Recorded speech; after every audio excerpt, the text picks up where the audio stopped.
Honey and butter belong together. A sort of magic happens when warm butter hits honey. It smells absolutely divine, and I urge you to try this recipe just to experience that fragrance. It's one of the nicest cakes that I've ever had. I'm going to simplify it for you as usual. I'm going to start by heating up this pot, and I'm going to melt my butter in this. Make sure it's on low flame so that you don't lose a lot of moisture.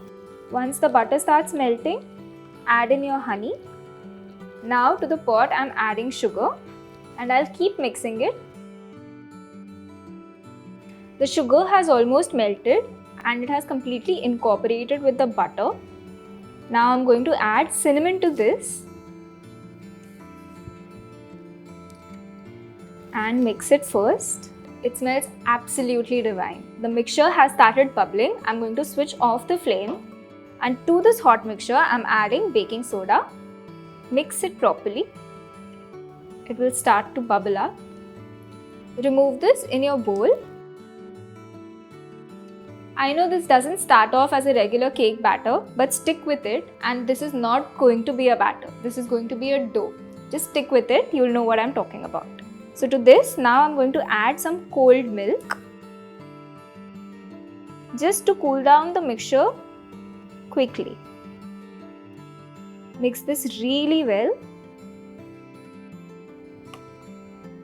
Now I'm going to add a couple of drops of vanilla to this. Now I'm going to add half the flour.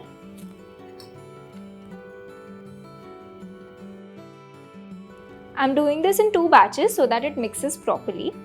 Just stir it. And then I'm going to add the rest of my flour. Mix this with a light hand because you don't want to overwork the dough. If you overwork the dough, your cookie or sponge in this case will turn out very hard. So now after almost all the flour has come together, I'm going to switch over to my hands. The dough is a little bit warm but quite soft. The dough is ready, but it's still a little warm, so I'm going to cover this and put this in the fridge for about 30 minutes.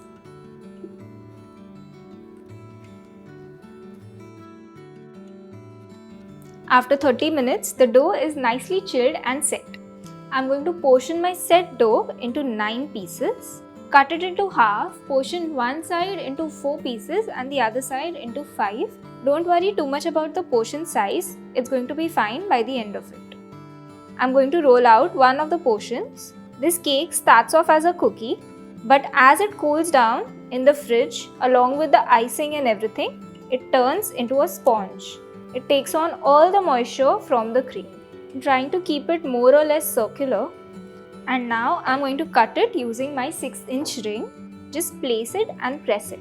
In case you don't have a food ring, don't worry. Just use a plate and a knife. Keep the plate on top of the dough. Use a sharp knife and cut it out.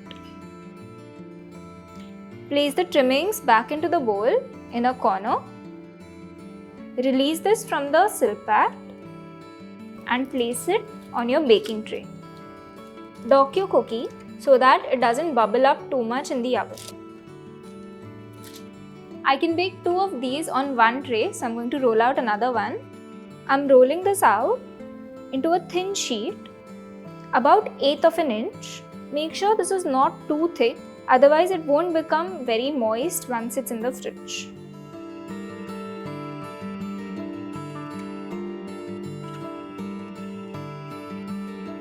Now I'm going to bake this at 165 degrees Celsius for only 8 minutes. Whenever you bake anything, always make sure that your oven is preheated to the same temperature that you're going to be baking your goods at.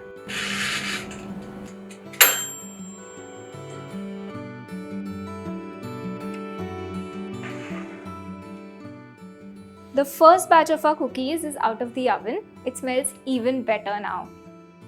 In the same way, I'm going to prepare 8 such cookie sheets. The 9th one, I'm going to over bake a little and crush it to use it for decoration of our cake. Don't worry if there are a few cracks on your cookie dough, it's going to be absolutely fine once it all comes together. It's not going to break, trust me. By the time the rest of the cookies are baking, let's prepare our icing. The ingredients for the icing are honey, icing sugar, hung curd, and whipped cream. If you want to learn more about whipped cream, check out my episode on it. The link is in the description box below. Now, since the layers are a lot of work, I've kept the icing fairly simple. All you have to do is mix it. I'm starting with my hung curd, to which I'm adding honey. Using hung curd in this recipe is really important, otherwise your yogurt will leave out a lot of water if you don't hang it. Next, I'm adding in icing sugar. And now I'm simply going to mix this. Once all the lumps are gone from the yogurt mixture, add 2 tablespoons of whipped cream to it. We're basically tempering the whipped cream with our yogurt so that it doesn't flatten out if we add it. Now empty this entire thing into the whipped cream. Fold this very lightly. After mixing this for just a minute, our icing is absolutely ready. Let's assemble our cake now. Look at this beautiful stack of my cookie sheets. I'm assembling the cake on a cake board. So to secure my first layer, I'm going to add a little bit of my icing at the bottom, placing 1 cookie sheet on it. Put 2 spoonfuls of your icing on the cookie. I'm keeping the cream layer a little thicker so that our cookies can absorb all that moisture. The next cookie layer, 2 more spoons of our icing.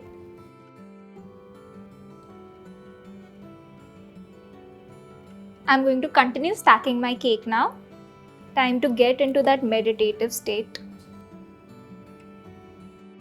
Time for the last layer. Spread this evenly, and since this is the last layer, I'm going to give it sort of a design. Start from the edge and keep coming to the center while turning the table. Time to cover the side. First, I will just spread all the excess around. You can hear how crispy the layers are, but this is all going to soften. Now that all the excess is already in, let's add a little more and cover the entire cake. The layer should be thick enough to cover all the cookies. So I'm just going to take off the excess from the board.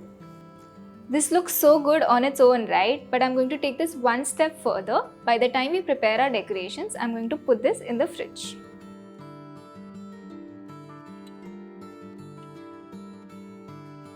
Remember, we overbaked the last layer. We're going to use this for the decoration. This is nice and crispy now. I'm just going to cut it into smaller chunks and powder it in my mortar and pestle.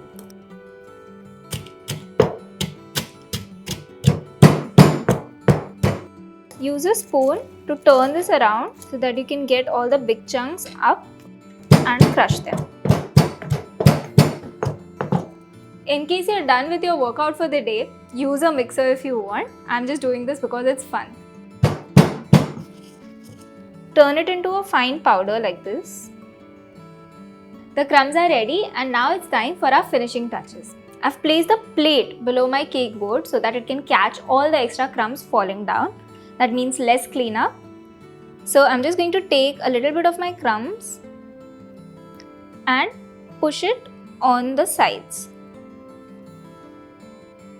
Push them in so that they stick to the sides.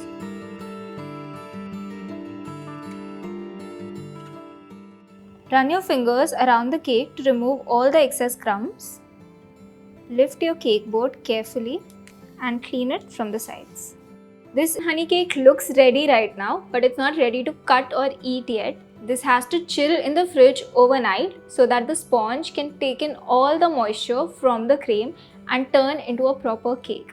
So I'm going to refrigerate this overnight. You're going to try this cake out, right? Trust me, it's worth all this time and effort. It's absolutely delicious. And when you try it out, let me know about your experience in the comment section below. Like this video, subscribe to Rajshri Food, and I'll see you next Sunday. Goodbye.